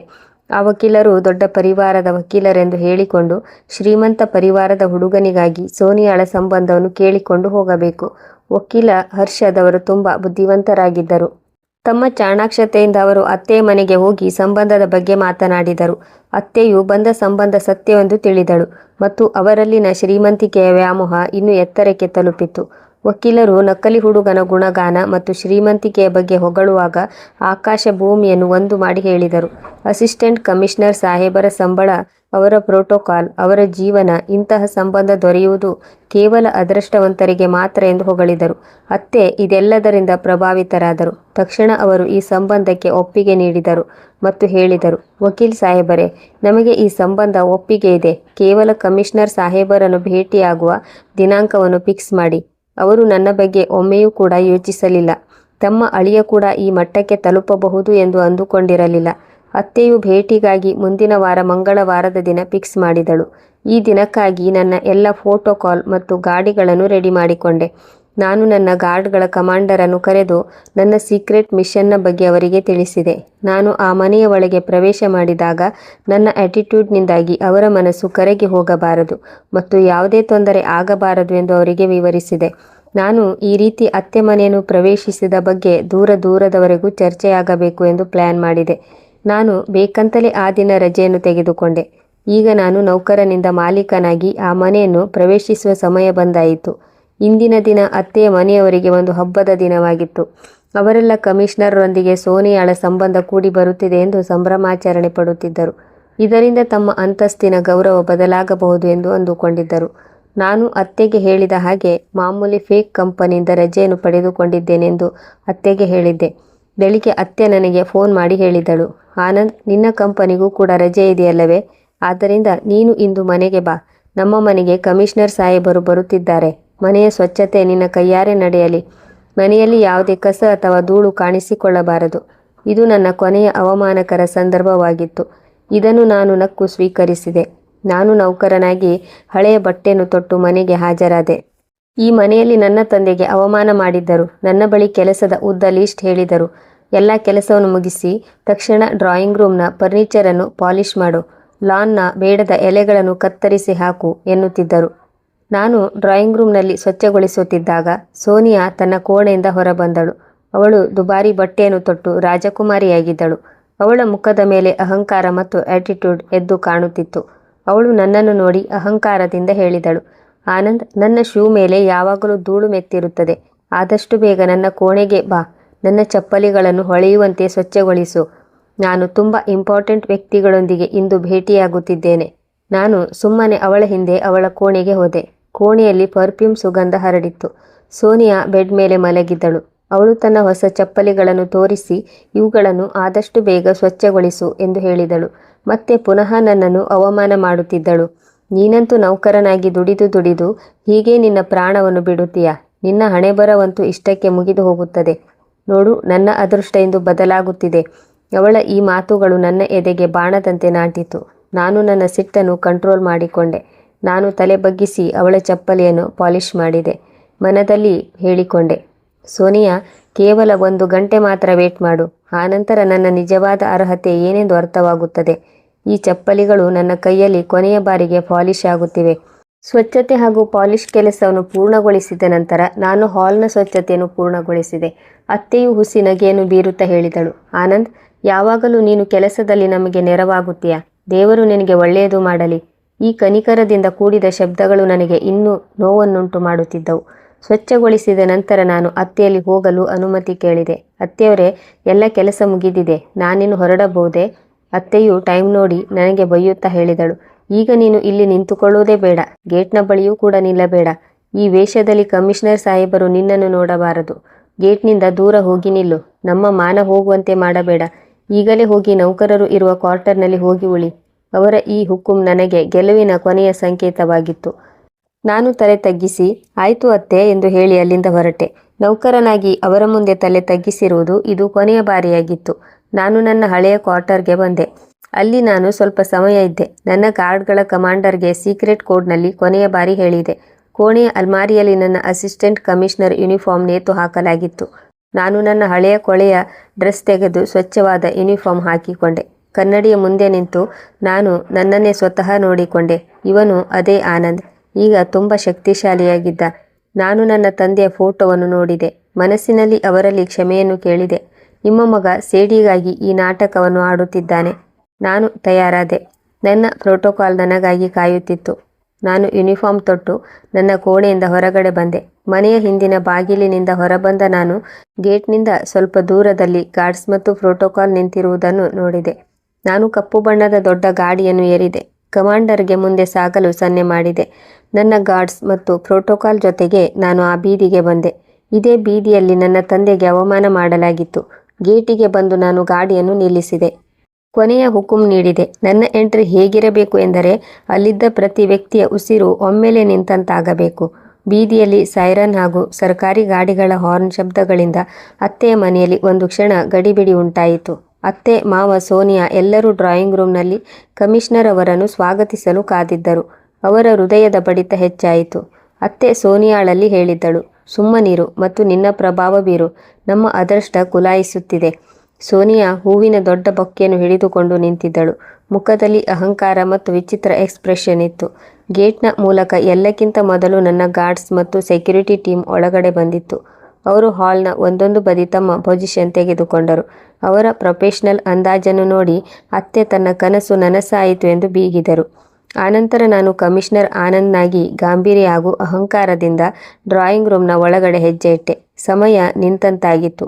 ಅಲ್ಲಿ ನೆರೆದವರ ಸಂಪೂರ್ಣ ನಿಶ್ಶಬ್ದವು ನನ್ನ ತಂದೆಯ ಅವಮಾನಕ್ಕೆ ಮತ್ತು ನನ್ನ ಸಹೋದರನ ಅಸಹಾಯಕತೆಗೆ ಉತ್ತರವಾಗಿತ್ತು. ಸೋನಿಯಾ ಕೈಯಲ್ಲಿ ಹಿಡಿದುಕೊಂಡಿದ್ದ ಹೂವು ಕೆಳಕ್ಕೆ ಬಿತ್ತು. ಯಾರೋ ಕೈಯಿಂದ ಪ್ರಾಣ ಹಿಂಡುವಂತೆ ಅನಿಸಿತು. ಅತ್ತೆ ಹಾಗೂ ಮಾವನ ಕಣ್ಣುಗಳು ಹೆದರಿಕೆಯಿಂದ ಅಗಲವಾದವು. ಅವರ ಕಣ್ಣ ಮುಂದೆ ಯಾರು ನಿಂತಿದ್ದರು ಎಂದರೆ ಕೆಲವು ಸಮಯದ ಹಿಂದೆ ಅವರು ಬೈದು ಮನೆಯಿಂದ ಆತನನ್ನು ಹೊರಹಾಕಿದ್ದರು. ಅವನ ಕೈಯಿಂದ ಸೋನಿಯಾ ತನ್ನ ಚಪ್ಪಲಿಯನ್ನು ಪಾಲಿಷ್ ಮಾಡಿಸಿಕೊಂಡಿದ್ದಳು. ಅತ್ತೆಯೂ ಗಲಿಬಿಲಿಗೊಂಡು ಕೇಳಿದಳು, ಇದೆಂಥ ನಾಟಕ? ಅವಳ ಸೀರೆಯ ದುಬಾರಿ ಸೆರಗು ನೆಲವನ್ನು ಸ್ಪರ್ಶಿಸುತ್ತಿತ್ತು. ಮಾವನ ಬಾಯಿಂದ ಮಾತೇ ಹೊರಡಲಿಲ್ಲ. ನಾನು ಕುರ್ಚಿಯಲ್ಲಿ ಕುಳಿತು ಒಂದು ಆಳವಾದ ಮತ್ತು ನೆಮ್ಮದಿಯ ಉಸಿರನ್ನು ತೆಗೆದುಕೊಂಡೆ. ನಂತರ ಅವರ ಕಡೆಗೆ ನೋಡಿದೆ. ನನ್ನ ಮುಖದಲ್ಲಿ ಯಾವುದೇ ಕೋಪವಿರಲಿಲ್ಲ, ಬದಲಾಗಿ ನೆಮ್ಮದಿಯ ನಗುವಿತ್ತು. ಅತ್ತೆ, ಇದು ನಾಟಕವಲ್ಲ, ಬದಲಾಗಿ ಇದು ವಾಸ್ತವ. ನನ್ನ ಧ್ವನಿ ಎಷ್ಟೊಂದು ಶಾಂತವಾಗಿತ್ತೆಂದರೆ ಕೋಣೆಯಲ್ಲಿ ನೇತು ಹಾಕಿದ್ದ ಗಡಿಯಾರದ ಶಬ್ದವೂ ಕೂಡ ಕೇಳಿಸುತ್ತಿತ್ತು. ನಾನು ಅದೇ ಅಸಿಸ್ಟೆಂಟ್ ಕಮಿಷನರ್ ಆನಂದ್ ಆಗಿದ್ದೇನೆ. ನೀವು ಆ ಸಂಬಂಧವನ್ನು ತುಂಬ ಪ್ರೀತಿಯಿಂದ ಖುಷಿಯಿಂದ ಒಪ್ಪಿಕೊಂಡಿದ್ದೀರಿ. ಈಗ ನಾನು ನಿಧಾನವಾಗಿ ಸೋನಿಯಾಳ ಕಡೆ ನೋಡಿದೆ. ಅವಳು ಜೀವವಿಲ್ಲದವಳಂತಾಗಿದ್ದಳು. ಸೋನಿಯಾ, ಕೆಲವು ಗಂಟೆಗಳ ಹಿಂದೆ ನೀನು ನನ್ನನ್ನು ನೌಕರನೆಂದು ಅಂದುಕೊಂಡಿದ್ದೆ. ಇಂದು ನಾನು ನಿನ್ನ ಕನಸಿನ ಮಾಲೀಕನಾಗಿ ನಿನ್ನ ಮುಂದೆ ನಿಂತಿದ್ದೇನೆ. ನಾನು ಅವಳ ಮುಂದೆ ನನ್ನ ತಂದೆಯ ಅವಮಾನದ ಸಂಪೂರ್ಣ ಕತೆ, ನನ್ನ ಸಹೋದರನ ಆತ್ಮಹತ್ಯೆ ಪ್ರಯತ್ನ ಮತ್ತು ಅತ್ತೆಯ ಕಳ್ಳತನದ ಸುಳ್ಳು ಆರೋಪದ ಬಗ್ಗೆ ಎಲ್ಲವನ್ನು ವಿವರಿಸಿ ಹೇಳಿದೆ. ನೀವು ನನ್ನ ತಂದೆಗೆ ಹೇಳಿದ್ರಿ, ನಮ್ಮ ಮಗಳನ್ನು ನೋಡಿಕೊಳ್ಳುವ ಯಾವುದೇ ಅರ್ಹತೆ ನಿಮಗಿಲ್ಲ ಎಂದಿದ್ರಿ. ಈಗ ನೋಡಿ, ನಾವು ಕೇವಲ ಅರ್ಹರಷ್ಟೇ ಅಲ್ಲ, ಬದಲಾಗಿ ನಿಮ್ಮ ಮಗಳಿಗೆ ಎಲ್ಲಕ್ಕಿಂತ ಹೆಚ್ಚಾಗಿ ಮತ್ತು ಪರ್ಫೆಕ್ಟ್ ಸಂಬಂಧಕ್ಕೂ ಕೂಡ ಅರ್ಹನಾಗಿದ್ದೇನೆ. ನಾನು ಕುರ್ಚಿಯಿಂದ ಮೇಲೆ ಏಳುತ್ತಾ ಅವರೆಲ್ಲರನ್ನು ನೋಡುತ್ತಾ ಹೇಳಿದೆ, ನಾನು ಈ ಮದುವೆಯ ಸಂಬಂಧವನ್ನು ತೆಗೆದುಕೊಂಡು ಬಂದಿರಲಿಲ್ಲ. ಕೇವಲ ನಿಮಗೆ ಇದನ್ನು ಹೇಳಬೇಕೆಂದಿದ್ದೆ. ನೀವು ಯಾವ ಬಡ ಅನಾಥ ಹುಡುಗನನ್ನು ನೌಕರನಂತೆ ತಿಳಿದು ಅವಮಾನ ಮಾಡಿದ್ದೀರೋ, ಇಂದು ಆತನು ತನ್ನ ಸ್ವಂತ ಪರಿಶ್ರಮ, ಶಿಕ್ಷಣದಿಂದ, ಭಗವಂತನ ಕೃಪೆಯಿಂದ ಇಂದು ಕಮಿಷನರ್ ಆಗಿದ್ದಾನೆ. ನಾನು ಯಾವುದೇ ಸೇಡಿನ ಭಾಗವಾಗಿ ನನ್ನ ಜೀವನವನ್ನು ಕಳೆಯಲು ಬಯಸಲಿಲ್ಲ. ನಿಮ್ಮ ಮಗಳ ಅಹಂಕಾರ ಚೂರು ಚೂರಾಗಿದೆ ಮತ್ತು ನನ್ನ ಪರಿವಾರಕ್ಕೆ ಆದ ಅವಮಾನದ ಸೇಡು ಪೂರ್ಣಗೊಂಡಿದೆ. ನಾನು ನನ್ನ ಸರ್ಕಾರಿ ಕಾರ್ಡನ್ನು ಟೇಬಲ್ ಮೇಲೆ ಇಟ್ಟೆ. ಅದು ನನ್ನ ನಿಜವಾದ ಗುರುತು ಪತ್ರವಾಗಿತ್ತು. ನಾನು ಹೇಳಿದೆ, ನಿಮ್ಮ ಪರಿವಾರದೊಂದಿಗೆ ಯಾವುದೇ ಸಂಬಂಧವನ್ನು ಇಟ್ಟುಕೊಳ್ಳಲು ನಾನು ಬಯಸುವುದಿಲ್ಲ. ನಾನು ಕೇವಲ ನಿಮಗೆ ನಿಮ್ಮ ನಿಜವಾದ ಅರ್ಹತೆ ಏನೆಂದು ತೋರಿಸಿಕೊಡಲು ಬಂದಿದ್ದೆ. ನನ್ನ ಯೋಗ್ಯತೆಯ ಮುಂದೆ ನಿಮ್ಮ ಯೋಗ್ಯತೆ ಏನೆಂದು ಈಗ ಅರ್ಥವಾಯಿತಲ್ಲವೇ? ಏಕೆಂದರೆ ನಿಮಗೆ ಎಲ್ಲಕ್ಕಿಂತ ಹೆಚ್ಚಾಗಿ ಯೋಗ್ಯತೆಯೇ ಮುಖ್ಯ ಅಲ್ಲವೇ? ಇಷ್ಟು ಹೇಳಿ ನಾನು ಬಾಗಿಲ ಕಡೆಗೆ ಹೆಜ್ಜೆ ಇಟ್ಟೆ. ಈಗ ನನ್ನ ಗಾರ್ಡ್ಸ್ ತಮ್ಮ ಕಾರ್ಯವನ್ನು ಕೈಗೊಂಡರು. ಅತ್ತೆ ಹಾಗೂ ಸೋನಿಯಾ ರಿಕ್ವೆಸ್ಟ್ ಮಾಡತೊಡಗಿದರು. ಆದರೆ ನಾನು ಅವರ ಕಡೆಗೆ ನೋಡದೆ ಗಾರ್ಡ್ಗೆ ಹೇಳಿ ಬಾಗಿಲನ್ನು ತೆರೆಯಲು ಸನ್ನೆ ಮಾಡಿದೆ. ನಾನು ಗಾಂಭೀರ್ಯದಿಂದ ನಡೆದುಕೊಂಡು ಹೊರಗಡೆ ಬಂದೆ ಮತ್ತು ನನ್ನ ಸಂಪೂರ್ಣ ಪ್ರೋಟೋಕಾಲ್ನೊಂದಿಗೆ ನಾನು ಅಲ್ಲಿಂದ ಹೊರಟು ಬಂದೆ. ಅತ್ತೆ ಹಾಗೂ ಅವರ ಪರಿವಾರವನ್ನು ಅವಮಾನಗೊಳಿಸಿ ಪಶ್ಚಾತ್ತಾಪದಲ್ಲಿ ಬೇಯುವಂತೆ ಮಾಡಿ ಬಂದಿದ್ದೆ. ಇಂದು ನನ್ನ ತಂದೆಯ ಆತ್ಮಕ್ಕೆ ಶಾಂತಿ ದೊರಕಿಸಲು ಪ್ರಯತ್ನಿಸಿದ್ದೆ. ನಾನು ಆ ಮನೆಯಿಂದ ಹೊರಬಿದ್ದಾಗ ಉಂಟಾದ ಮೌನ, ಅಸಹಾಯಕತೆ ನಾನು ಆಫೀಸ್ ತಲುಪುವವರೆಗೆ ನನ್ನ ಮನದಲ್ಲಿತ್ತು. ನಾನು ಅಲ್ಲಿಂದ ಹೊರಟು ಬಂದ ನಂತರ ಸೋನಿಯಾ ಹಾಗೂ ಅತ್ತೆಯ ಸ್ಥಿತಿ ತುಂಬ ಚಿಂತಾಜನಕವಾಗಿತ್ತು. ಅತ್ತೆಯಂತೂ ತಲೆ ಸುತ್ತಿ ನೆಲಕ್ಕೆ ಬಿದ್ದಿದ್ದಳು. ಸೋನಿಯಾ ಅಪ್ಸೆಟ್ ಆಗಿದ್ದಳು. ಮಾವನು ಹಾಗೋ ಹೀಗೋ ಮಾಡಿ ಇಬ್ಬರನ್ನು ಸಂಭಾಳಿಸಿದ್ದರು. ತಕ್ಷಣ ಅವರು ನನಗೆ ಫೋನ್ ಮಾಡಲು ಪ್ರಯತ್ನಿಸಿದ್ದರು, ಆದರೆ ನಾನು ಅವರ ಎಲ್ಲ ನಂಬರ್ಗಳನ್ನು ಬ್ಲಾಕ್ ಮಾಡಿದೆ. ಅತ್ತೆಯಂತೂ ತನ್ನ ಬಳಿ ಇರುವ ಹಣ, ಆಸ್ತಿ ಮತ್ತು ಸ್ವಲ್ಪ ಅಂತಸ್ತಿನ ಬಗ್ಗೆ ಹೆಮ್ಮೆ ಪಡುತ್ತಿದ್ದಳು. ಕಮಿಷನರ್ ಮನೆಗೆ ಬಂದಿದ್ದು ಮತ್ತು ನಾನು ಹೊರಟು ಹೋಗಿದ್ದು ಎಲ್ಲವನ್ನು ಸುತ್ತಮುತ್ತಲಿನ ಜನರು ಆಡಿಕೊಳ್ಳತೊಡಗಿದರು ಮತ್ತು ನೆಗೆಟಿವ್ ಕಮೆಂಟ್ಗಳಿಂದ ಅತ್ತೆಯ ಪರಿವಾರವನ್ನು ಬೈಯತೊಡಗಿದರು. ನಾನು ಆಫೀಸ್ನಲ್ಲಿ ಎಲ್ಲಕ್ಕಿಂತ ಮೊದಲು ನನ್ನ ತಂದೆಯ ಹೆಸರಿನಲ್ಲಿ ಒಂದು NGO ಫಂಡ್ ಕೆಲಸ ಮಾಡಲು ಆರಂಭಿಸಿದೆ, ಏಕೆಂದರೆ ನನ್ನ ಬಡತನವನ್ನು ಹಂಗಿಸುವ ಜನರಿಗೆ ಇದನ್ನು ತೋರಿಸಬೇಕಾಗಿತ್ತು. ನಾನು ನನಗಾಗಿ ಮಾತ್ರ ಹೋರಾಡಲಿಲ್ಲ. ಇದಾದ ಮೇಲೆ ತಕ್ಷಣ ನಾನು ಒಂದು ಇಂಪಾರ್ಟೆಂಟ್ ಮಿಷನ್ ಮೇಲೆ ಕೆಲಸ ಮಾಡಲು ಆರಂಭಿಸಿದೆ. ಅದು ನನ್ನ ಅಣ್ಣನನ್ನು ಹುಡುಕುವ ಕಾರ್ಯಾಚರಣೆ.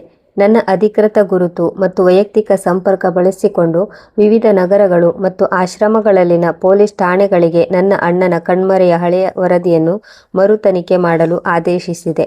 ನನ್ನ ಹಳೆಯ ಗೆಳೆಯ ಸಮೀರ್ ಕೂಡ ಈ ಕಾರ್ಯಾಚರಣೆಯಲ್ಲಿ ಸಹಾಯ ಮಾಡಿದನು, ಏಕೆಂದರೆ ಅವನಿಗೆ ಅಮನ್ ಬಗ್ಗೆ ಚೆನ್ನಾಗಿ ತಿಳಿದಿತ್ತು. ಹುಡುಕಾಟ ಒಂದು ವಾರ ಪೂರ್ತಿ ಮುಂದುವರಿಯಿತು. ಈ ಸಮಯದಲ್ಲಿ ನನಗೆ ಒಂದೊಂದು ಗಂಟೆಯೂ ಕಷ್ಟಕರವಾಗಿತ್ತು. ಅತ್ತೆಯಿಂದ ಬರುವ ಎಲ್ಲ ರಿಕ್ವೆಸ್ಟ್ ಕರೆಗಳು ಮತ್ತು ಕೋಪದ ಕರೆಗಳನ್ನು ನಾನು ನಿರ್ಲಕ್ಷಿಸಿದೆ. ನನ್ನ ಶಕ್ತಿಯ ಎದುರು ಅವರು ಈಗ ಸಹಾಯಕರಾಗಿದ್ದರು. ಅವರು ಈಗ ನನ್ನನ್ನು ತಮ್ಮ ಸ್ವಂತ ಲಾಭಕ್ಕಾಗಿ ಬಳಸಿಕೊಳ್ಳಲು ಬಯಸುತ್ತಿದ್ದರು. ನಾನು ಸೋನಿಯಾಳನ್ನು ಮದುವೆಯಾಗಿದ್ದೇನೆ ಎಂದು ನಟಿಸಿದರೆ ಕೊನೆಯ ಪಕ್ಷ ಮೀನಾಳ ಜೀವನವಾದರೂ ಸರಿ ಹೋಗುತ್ತಿತ್ತು. ಅವರು ಹೇಳುತ್ತಿದ್ದರು, ಆನಂದ್, ನೀನು ಇದರಿಂದ ಏನು ಕಳೆದುಕೊಳ್ಳುವುದಿದೆ? ನಮ್ಮ ಗೌರವವಾದರೂ ಉಳಿಯುತ್ತದೆ. ಅತ್ತೆಯ ಈ ಮಾತು ಕೇಳಿ ನನಗೆ ಪುನಃ ಕೋಪ ಬಂದಿತ್ತು. ಅವರನ್ನು ಅವರ ಹಣೆಬರಹಕ್ಕೆ ಬಿಡಲು ನಿರ್ಧರಿಸಿದೆ. 8ನೇ ದಿನ ಸಮೀರ್ ಅಣ್ಣನ ಬಗ್ಗೆ ಸುಳಿವು ನೀಡಿದನು. ಅಣ್ಣ ದೂರದ ಒಂದು ಚಿಕ್ಕ ಹಳ್ಳಿಯಲ್ಲಿ ಸರ್ಕಾರಿ ಶಾಲೆಯಲ್ಲಿ ಮಕ್ಕಳಿಗೆ ಪಾಠ ಮಾಡುತ್ತಿದ್ದನು. ಅವನು ನೌಕರಿ ಮಾಡುತ್ತಿದ್ದನು. ತುಂಬ ಬದಲಾಗಿದ್ದನು. ಹಳೆಯ ಕಹಿ ನೆನಪುಗಳನ್ನು ಮರೆಯಲು ಪ್ರಯತ್ನಿಸಿದ್ದನು. ಇದನ್ನು ಕೇಳಿ ನನ್ನ ಮನಸ್ಸಿಗೆ ನೆಮ್ಮದಿಯಾಯಿತು. ನಾನು ತಕ್ಷಣವೇ ಗಾಡಿ ಮತ್ತು ಸೆಕ್ಯೂರಿಟಿ ಗಾರ್ಡ್ಗಳನ್ನು ಅಲ್ಲಿಗೆ ಕಳುಹಿಸಿದೆ. ಅವನನ್ನು ಅಲ್ಲಿಂದ ಕರೆದುಕೊಂಡು ಬರಲು 1 ದಿನ ಬೇಕಾಯಿತು. ಅವನು ನನ್ನ ಆಫೀಸಿಗೆ ಬಂದಾಗ ನಾನು ಅಸಿಸ್ಟೆಂಟ್ ಕಮಿಷನರ್ ಯೂನಿಫಾರ್ಮ್ನಲ್ಲಿದ್ದೆ. ಅವನ ಕಣ್ಣುಗಳಲ್ಲಿ ಮೊದಲು ಆಶ್ಚರ್ಯ, ನಂತರ ಭಯ ಕಾಣಿಸಿತು. ನಂತರ ಅವನಿಗೆ ಎಲ್ಲ ಅರಿವಾದಾಗ ಅವನು ನನ್ನನ್ನು ತಬ್ಬಿಕೊಂಡನು ಮತ್ತು ನಾವಿಬ್ಬರೂ ಜೀವನದ ನೋವನ್ನು ಮೌನವಾಗಿ ಅನುಭವಿಸಿದೆವು. ಅವನಿಗೆ ಅತ್ತೆಯ ದಬ್ಬಾಳಿಕೆಯ ಸಂಪೂರ್ಣ ವಿವರವನ್ನು ತಿಳಿಸಿದೆ. ಅವನು ಆಳವಾದ ಉಸಿರು ತೆಗೆದುಕೊಂಡನು ಮತ್ತು ಹೇಳಿದನು, ಆನಂದ್, ನೀನು ನಮ್ಮ ಸ್ಥಾನವನ್ನು ಮರಳಿ ತಂದುಕೊಟ್ಟೆ. ಅವರ ಅಹಂಕಾರ ಮಣ್ಣು ಪಾಲಾಯಿತು. ನನ್ನ ಉದ್ದೇಶ ಪೂರ್ಣವಾಯಿತು. ಅಣ್ಣ ನನಗೆ ಕ್ಷಮೆ ಮತ್ತು ಶಾಂತಿಯ ಜೀವನದ ಕಡೆಗೆ ಹೋಗಲು ಸಲಹೆ ನೀಡಿದನು ಮತ್ತು ಹೇಳಿದನು, ನನಗೆ ಈಗ ಸರಳವಾದ ಶಾಂತಿಯ ಜೀವನ ಬೇಕು. ಈಗ ನನ್ನ ನೆಮ್ಮದಿಯ ಹೊಸ ಪ್ರಯಾಣ ಶುರುವಾಗಿತ್ತು. ನಾನು ಅಮ್ಮನನ್ನು ಹೈಯರ್ ಎಜುಕೇಷನ್ಗೆ ವಿದೇಶಕ್ಕೆ ಕಳುಹಿಸಲು ನಿರ್ಧರಿಸಿದೆ. ಅವನು ತನ್ನ ಹಳೆಯ ಜೀವನವನ್ನು ಮರೆತು ಹೊಸ ಜೀವನವನ್ನು ಪ್ರಾರಂಭಿಸಬೇಕಿತ್ತು. ನನ್ನ ಸೇಡಿನ ಜೀವನ ಮುಗಿದಿತ್ತು. ಈಗ ನನ್ನ ಜೀವನ ಹೊಸ ದಾರಿಯತ್ತ ಸಾಗಿತ್ತು. ಎಲ್ಲಕ್ಕಿಂತ ಮೊದಲು ನಾನು ಅಣ್ಣನಿಗೆ ಹೈಯರ್ ಎಜುಕೇಷನ್ ಮಾಡಲು ಲಂಡನ್ಗೆ ಕಳುಹಿಸಲು ನಿರ್ಧರಿಸಿದೆ. ಅದಕ್ಕೂ ಮೊದಲು ನಾನು ಅಣ್ಣನ ಇಚ್ಛೆಯಂತೆ ಮತ್ತು ನನ್ನ ಆರ್ಥಿಕ ಸ್ಥಿತಿಯಂತೆ ಉನ್ನತ ಶಿಕ್ಷಣ ಪಡೆದ ಹುಡುಗಿಯೊಂದಿಗೆ ಅಣ್ಣನ ಮದುವೆ ತಯಾರಿ ಮಾಡಿದೆ. ಅವಳು ನೋಡಲು ಸುಂದರವಾಗಿದ್ದಳು. ಅಣ್ಣನ ಮದುವೆಯಲ್ಲಿ ನಮ್ಮ ಕಳೆದು ಹೋದ ಗೌರವ ಮರಳಿ ಬಂದಿತ್ತು ಮತ್ತು ನನ್ನ ಅಪ್ಪನ ಆತ್ಮಕ್ಕೆ ಶಾಂತಿ ಸಿಕ್ಕಿರಬಹುದು. ಅಣ್ಣನ ಮದುವೆ ನನ್ನ ಜೀವನದ ಎಲ್ಲ ಕಹಿ ನೆನಪುಗಳನ್ನು ಮನಸ್ಸಿನಿಂದ ತೆಗೆದುಹಾಕಿತ್ತು. ಈ ಕಡೆ ನನ್ನ ಅತ್ತೆಯ ಮನೆಯ ಪರಿಸ್ಥಿತಿ ಹದಗೆಟ್ಟಿತ್ತು. ನಾನು ಮದುವೆ ತಿರಸ್ಕರಿಸಿದ ನಂತರ ನನ್ನ ಅತ್ತೆಯ ಮನೆಯವರಿಗೆ ಸಿಕ್ಕಿದ ಅವಮಾನ, ಮುಜುಗರ ಅವರನ್ನು ಛಿದ್ರಗೊಳಿಸಿತ್ತು. ಈ ವಿಷಯ ಗೊತ್ತಾದ ನಂತರ ಮೀನಾಳ ಸಂಬಂಧ ಕೂಡ ಮುರಿದು ಬಿತ್ತು. ಮಾವ ಯಾವಾಗಲೂ ಅತ್ತೆಯ ಮಾತಿಗೆ ಸರಿ ಎನ್ನುತ್ತಿದ್ದರು. ಈಗ ಅವರು ಆರ್ಥಿಕ ಮತ್ತು ಮಾನಸಿಕವಾಗಿ ತೊಂದರೆ ಅನುಭವಿಸುತ್ತಿದ್ದರು. ಇದರಿಂದ ಅವರು ಪಾರ್ಶ್ವವಾಯುವಿನಂಥ ಕಾಯಿಲೆಗೆ ತುತ್ತಾದರು. ಎಡಗಾಲು ಮತ್ತು ಎಡಗೈ ಸಂಪೂರ್ಣ ಸ್ವಾಧೀನ ಕಳೆದುಕೊಂಡಿತ್ತು. ಹಾಸಿಗೆ ಮೇಲೆ ಮಲಗಿರುತ್ತಿದ್ದರು. ಸಾನಿಯಾಳ ಅಹಂಕಾರ ಸಂಪೂರ್ಣವಾಗಿ ಮುರಿದಿತ್ತು. ಅವಳು ತನ್ನ ಗರ್ವವನ್ನು ಬಿಟ್ಟು ಮಾಮೂಲಿ ಸರ್ಕಾರಿ ಶಾಲೆಯಲ್ಲಿ ಕೆಲಸ ಮಾಡುತ್ತಿದ್ದಳು. ಏಕೆಂದರೆ ತನ್ನ ಮನೆಯ ಖರ್ಚಿಗೆ ಸಹಾಯ ಮಾಡಲು ಅವಳು ಈಗ ಸರಳವಾದ ಬಟ್ಟೆಯನ್ನು ಹಾಕುತ್ತಿದ್ದಳು. ಅವಳ ನಡವಳಿಕೆಯಲ್ಲಿ ಸರಳತೆ ಬಂದಿತ್ತು. ನನ್ನ ಡ್ರೈವರ್ ಹೇಳುತ್ತಿದ್ದರು, ಅವಳು ಈಗ ಸರಳವಾಗಿ ಮಾತನಾಡುವುದನ್ನು ಅವರು ನೋಡಿದ್ದಾರೆ ಎಂದು. ಮೊದಲು ಇದು ಸಾಧ್ಯವಿರಲಿಲ್ಲ. ಅವಳು ತನ್ನ ತಪ್ಪುಗಳಿಗೆ ಬೆಲೆ ತೆರಲು ಪ್ರಾರಂಭಿಸಿದ್ದಳು. ಕಳೆದ ರಾತ್ರಿ ನನ್ನ ಅತ್ತೆಯಿಂದ ಫೋನ್ ಬಂದಿತ್ತು. ನಾನು ಒಂದು ಕ್ಷಣ ಆಶ್ಚರ್ಯಗೊಂಡೆ. ಅವರ ಧ್ವನಿಯಲ್ಲಿ ಈಗ ಅಹಂಕಾರ ಇರಲಿಲ್ಲ. ಬದಲಿಗೆ ಒಬ್ಬ ತಾಯಿಯ ಅಸಹಾಯಕತೆ ಇತ್ತು. ಅವರು ಫೋನಿನಲ್ಲಿ ಅಳುತ್ತಾ, ಮಗನೇ, ನನ್ನನ್ನು ಕ್ಷಮಿಸಿಬಿಡು. ನನ್ನ ಎಲ್ಲ ತಪ್ಪುಗಳ ಬಗ್ಗೆ ನನಗೆ ತುಂಬ ನಾಚಿಕೆಯಾಗಿದೆ. ನೀನು ಹೋದ ನಂತರ ನಮ್ಮ ಮನೆಯಲ್ಲಿ ಎಲ್ಲವೂ ಮುಗಿದು ಹೋಗಿದೆ. ನಿಮ್ಮ ಮಾವ ಹಾಸಿಗೆಯಲ್ಲಿದ್ದಾರೆ ಮತ್ತು ಮೀನಾ ಕೂಡ ತನ್ನ ಕೋಣೆಯಲ್ಲಿಯೇ ಇರುತ್ತಾಳೆ. ಸಾನಿಯಾ ಮನೆ ನಿಭಾಯಿಸುತ್ತಿದ್ದಾಳೆ. ನನಗೆ ಈಗ ಅರಿವಾಗುತ್ತಿದೆ, ನಾನು ನಿನ್ನ ತಂದೆ ಮತ್ತು ನಿನ್ನೊಂದಿಗೆ ಎಷ್ಟೊಂದು ದೌರ್ಜನ್ಯ ಮಾಡಿದ್ದೆ. ಅದರ ಶಿಕ್ಷೆಯನ್ನು ದೇವರು ನಮಗೆ ಈ ರೂಪದಲ್ಲಿ ನೀಡಿದ್ದಾನೆ. ಮಗನೇ, ನನ್ನನ್ನು ಕ್ಷಮಿಸು ಮತ್ತು ಈ ಅವಮಾನದಿಂದ ನಮ್ಮನ್ನು ಹೊರಗೆ ಕರೆದುಕೊಂಡು ಬಾ. ನೀನು ಸಾನಿಯಾಳನ್ನು ಮದುವೆಯಾದರೆ ಜನರು ನಮ್ಮನ್ನು ಬದುಕಲು ಬಿಡುತ್ತಾರೆ. ಈಗ ನಮಗೆ ನಿನ್ನ ಸಂಪತ್ತಲ್ಲ, ನಿನ್ನ ಸಹವಾಸ ಬೇಕಾಗಿದೆ. ನಾನು ಇನ್ನು ಸಾನಿಯಾಳನ್ನು ಮದುವೆಯಾಗಿಲ್ಲ. ಅವರಿಗೆ ಸ್ವಲ್ಪ ಸಮಯ ಕೊಟ್ಟಿದ್ದೇನೆ, ಯೋಚಿಸಿ ಹೇಳುತ್ತೇನೆ ಎಂದು. ಏಕೆಂದರೆ ಒಂದು ಸಮಯದ ಹಿಂದೆ ನಾನು ನನ್ನ ತಂದೆಯೊಂದಿಗೆ ನನ್ನ ಸಹೋದರನ ಸಂಬಂಧವನ್ನು ತೆಗೆದುಕೊಂಡು ಅವರ ಮನೆಗೆ ಹೋಗಿದ್ದಾಗ ಆ ಜನರು ನನ್ನ ತಂದೆಯವರನ್ನು ಅವಮಾನಿಸಿದ್ದರು. ಅದರ ಆಘಾತದಲ್ಲಿ ನನ್ನ ತಂದೆಯವರು ನಿಧನರಾದರು ಮತ್ತು ನನ್ನ ಸಹೋದರನು ಸಹ ತನ್ನ ಜೀವವನ್ನು ತೆಗೆದುಕೊಳ್ಳಲು ಪ್ರಯತ್ನಿಸಿದ್ದ. ನಾನು ನನ್ನ ತಂದೆಯನ್ನು ಈಗಾಗಲೇ ಕಳೆದುಕೊಂಡಿದ್ದೇನೆ. ಸಹೋದರನನ್ನು ಕಳೆದುಕೊಂಡಿದ್ದರೆ ಬಹುಶಃ ನನ್ನವರು ಯಾರೂ ಉಳಿಯುತ್ತಿರಲಿಲ್ಲ. ಮತ್ತೊಂದೆಡೆ ಅತ್ತೆ ಮತ್ತು ಅವರ ಕುಟುಂಬದವರು ತುಂಬ ನೊಂದಿದ್ದಾರೆ. ಕ್ಷಮಿಸಲು ನಾವು ಮನುಷ್ಯರಿಗೆ ಒಂದು ಅವಕಾಶ ನೀಡಬೇಕು. ಸ್ನೇಹಿತರೆ, ನಿಮಗೆ ನಮ್ಮ ಕತೆ ಇಷ್ಟವಾಯಿತು ಎಂದು ನಾನು ಭಾವಿಸುತ್ತೇನೆ. ಕತೆ ಇಷ್ಟವಾಗಿದ್ದರೆ ವಿಡಿಯೋವನ್ನು ಲೈಕ್ ಮಾಡಿ. ಚಾನಲ್ಗೆ ಹೊಸಬರಾಗಿದ್ದರೆ ಚಾನಲನ್ನು ಸಬ್ಸ್ಕ್ರೈಬ್ ಮಾಡಿ. ಧನ್ಯವಾದಗಳು.